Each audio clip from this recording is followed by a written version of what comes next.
Hey guys, Sonyx here. Today we're going to be going over the best controller settings for Season 27 of Apex Legends. Now, Season 27 brought a lot of new things in the settings, so make sure you watch from the beginning to the end so you don't miss anything important. Now, starting at gameplay, interact prompt style, keep that compact. The reason for this is because if you have it in default, all the text prompts pop up every time you look at anything in the game. Now, this can obscure your vision. Let's say there's someone in front of you, you're not going to know because this huge blue box right here is going to be in your screen.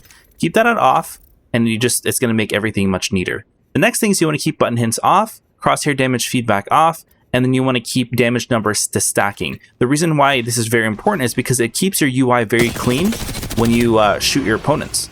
There's no big X there, and it makes all the numbers really easy to see of how much damage. Like it'll say 98 right there.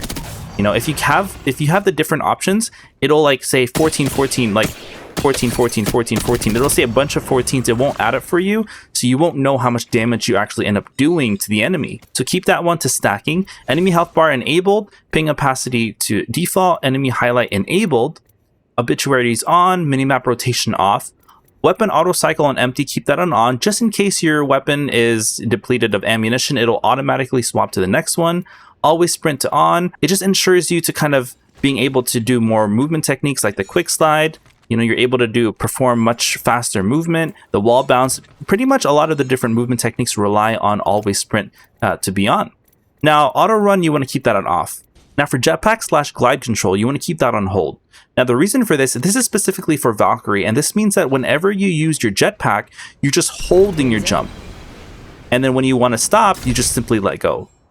Now, Valkyrie got a lot of buffs this season, so this is probably one of the biggest important tips you want to get if you want to master Valkyrie, because it prevents you from having to press XS buttons in order to use your jetpack effectively. Now, Season 27 introduced a new movement technique called mantle boosting. This is literally what the Super Glide once was, but this makes it an official movement technique in the Apex Legends playbook. This is really cool because it allows everyone to be able to learn how to Super Glide effectively, and in order for you to do that, you're going to go to your settings, and we're going to go to mantle boost activation. Keep this on jump. You know, you can bind it to whatever you want. There's crouch, movement ability. You can turn it off if you really want to. Jump is the easiest one to. I've tested it. Jump is the easiest option here. Mantle boost UI. Now this is going to be up to you, but for now, when you're trying to learn how to do the mantle boost, keep that on full so that way you know the timing. Because you see, if it'll say it's too early if I try doing it. See, it says too early because you have to align the circle, the blue circle. It has to align to where your the center dot is. If it actually lines up there perfectly, the mantle boost will activate. If it's a little too early, it's going to be underneath it. See that? So then keep that on for the first week or so, and then after that you can turn that off eventually. And then this is essentially what it's going to look like. You can even put minimal if you really want to. See how you could still have the blue ring. It's not going to say too early now if you fail, so that you can kind of get the timing down. And if you really want to, which I recommend, so that way this will feel like the official Super Glide, you can keep that off. And you're literally going to pull off the Super Glide without even realizing it. See? It's really cool. And you'll know you get the indication. You don't even need the blue thing to kind of light up, because you'll get the speed boost indication on your screen. You see how like there's like air, on the top left. It's working, and you'll feel the difference. So I personally keep it here, so that way I can just focus on the game and then on my crosshairs, and then so it makes it really nice and clean. Incoming damage feedback, keep that to 3D. Now, taking damage closes death box or crafting menu, keep that on off always. The reason why is because if you have this on, if you try armor swapping and then someone shoots you, you're automatically going to get shot out of the death box, and you're not going to be able to armor swap. If you're crafting something in the ring, like in the storm, like a banner of your teammate, you're also not going to be able to craft because it's going to keep kicking you out since storm is taking your health. So keep that on off. That's probably one of the most important things you want to keep off here on the menu. Health and ammo pop-ups, keep that to off. Health and ammo voice lines, keep that off. It just makes everything less cluttered. You hear just much less information. Arsenals, map, and HUD icons, keep that on maximum. Now, this is a new setting they also added. This just means that it shows up how many arsenals show up on your map, and just how many HUD icons show up. So you want to know how many of these arsenals exist, right? Let's just say you need to upgrade your weapon. You don't want to be hiding this on your map. This helps out knowing just how many arsenals exist. So keeping this on or maximum is probably the best thing for you. Off-screen portraits, keep that on. Hop up on. Streamer mode off. Anonymous mode disabled. Usage sharing enabled. Performance display on. I like doing that so I can see how many frames are on my top right. See that? So then I can see how much my ping is. It's just a nice little quality of life change that you can have. Communication filter everybody. Tutorial systems on. Reticle default. Laser sight default. Now you can actually customize this to, you know, what your preference is. Let's say if you prefer, you know, like green, or if you prefer blue, or if you prefer, you know, this is a pretty good color as well because there's not a lot of maps. The problem with having colors like blue and even, you know, green is that certain maps, especially since Olympus, there's the map getting super reworked this season, having red is probably your best bet. You know, red towards this end of the spectrum here helps. If you have these colors, you're going to end up like missing your reticle and you might miss your shots more. So I like keeping it red because it's actually the base color, and it makes it really easy to see in all the different maps. See that? Sometimes the lava is the only thing. So, you know, maybe having pink would be great, but having blue, like it's, or green even, it's just, it's difficult. It blends way too much. So just keep it on red. You can always customize that to whatever you like. Laser sight, same thing. Red is probably the easiest to see. And then colorblind mode, I keep that on off, but if you have colorblind settings, you can always change that. Subtitles off, subtitle size to normal, enable accessible chat features to off, convert incoming voice to text chat off, play incoming text chat as speech to off. Now for controller settings, I keep the button layout literally to default. I don't have the need to change this, but if you like the other ones, you can always change it. I do use paddles in the back of my controller, so it makes movement a little bit easier for me. So if you pause your screen and click here, I actually have a ton of different controllers that I recommend for you, depending on the platform you use. Let's say you use Xbox, PlayStation, even for PC, there's a ton of different controllers. Stick layout as well as default, interact, reload, tap to use and reload, crouch button to toggle. Now this is really important. Keep this on toggle because this makes wall bouncing a lot easier, especially since, you know, you don't have to hold your crouch. This means you just hit your crouch once and then you'll keep crouching. Now this makes slide jumping easier because you just tap your crouch and then you just jump. See that? Slide jump. Same thing with a wall bounce. It's really easy to pull that off. See that? Because I'm not having to hold my crouch. I'm just tapping it. So that makes it really, really easy if you have your crouch and toggle. Aim button to hold. Now survival slot button, I actually keep that on off, but it's actually recommended to keep this on if you want to play the game better. So that way you can actually pop, you know, your evac tower, your mobile respawn beacon really, really quickly. So you don't have to actually go in your backpack and do this. I have to do that. Now, the reason why I keep that on off is because for me, the left button there is to inspect my weapon. That's it. It allows me to inspect while I run. Oh, sushi there. That's cool. And so that way I don't have to actually, you know, have to bind something else. So look, I can do a cool spinning animation. It's all personal preference. For me, I'd rather have this cool animation being able to, you know, run around with heirlooms out, and even inspect my weapon as well. So, you know, then I'll have to manually press the evac tower though, down here in the backpack. But that trade-off is worth it to me. But it all depends on what you value more. Now for adaptive triggers, to keep that off, trigger dead zones to default. Now menu cursor speed, I recommend keeping this kind of where this second, you know, if you have a trigger dead zones on default, forming this kind of like letter T right here, you know, a little under half, like I'd say that's like 40%. The reason why this is really important is because in your backpack, you're able to, you see the menu cursor speed?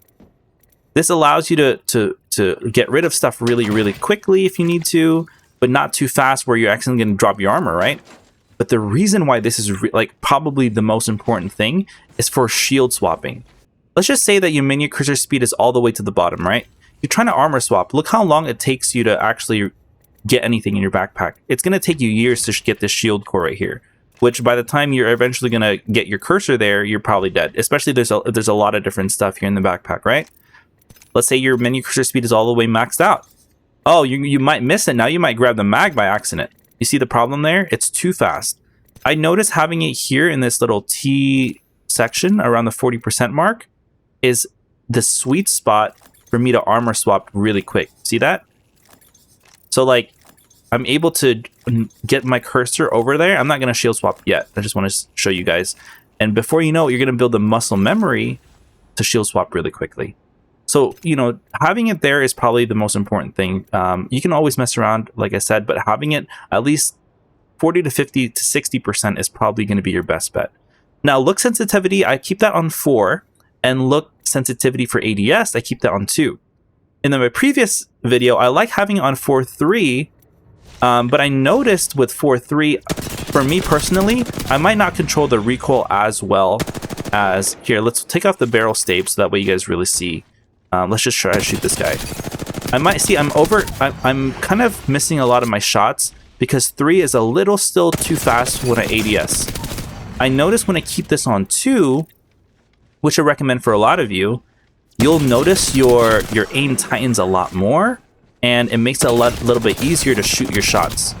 See that? So keep this on 2, because you'll literally feel like you'll laser beam people. So 4.2 is going to be your best bet. Per optic settings, I keep that off. It just makes it easier because all your your look ADS is going to stay the same on 2 no matter what. So your accuracy retains. You can always mess around for whatever you'd like though for that. Response curve, I keep this to linear. Now linear means raw input, right? So with different settings here, I don't want to run. There's so many different theory behind this, but I don't want to run through every single one. But linear means raw input. If you have other ones, like let's just something random here. When you move your weapon from left to right, sometimes it'll move and then it might move faster, and then it might correct. It'll try to correct your aim, which sometimes can throw off your aim when you're trying to fire a target, because the game will be like, oh, it'll move fast and then slow, fast and then slow. But with having it on linear, that's completely raw input. If you move your stick a tiny bit to the right, it'll just stop there. You move your stick a little bit more, you hold it harder, it'll stop there. You see, so that is probably the most important thing, because this keeps your aim very steady. The game doesn't mess around with what it's receiving from your controller.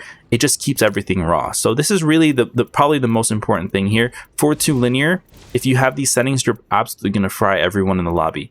Look dead zone, I keep that to small. Movement dead zone to small. That's just for stick drift purposes. I have a little bit of stick drift in my controller, so keeping it here helps with my aim a lot. Inverted look to off. Now for vibration, I technically recommend keeping that to off, because if you are trying to shoot your shots more, having no vibration on your controller allows you to beam more. It is really nice to be able to not have any feedback, because if your controller starts shaking, obviously you might start missing your shots because you're trying to negate all of the, what's happening in your controller. For me, sometimes I actually just kind of keep that on default, because I actually like the feeling of the immersion of feeling like I am in the game, right? Especially when I am doing like, different movement techniques, wall bounces, there's a lot of different things that vibration actually helps. Like I get shot at, I might not notice it on my screen right away that I am getting shot at, but immediately I can feel the vibration effect in my screen. Let's just say let's just say someone shoots at me, right? I can feel that right away. And then it makes me react a little bit faster. So it all depends on what you want. Sometimes I will switch it off if I really want to like beam harder. I'll keep it off. Right now, just keep on default. Now ALCs, it's a whole different ball game, and I just recommend keeping that on off. 4.2 linear will get you really far. If you want to modify your aim a little bit more precisely, you can always keep that. You can always turn this on and then mess around here. However, in advanced look controls, make sure you turn this on for a second, and make sure you go down here to check your target compensation. Make sure this is on.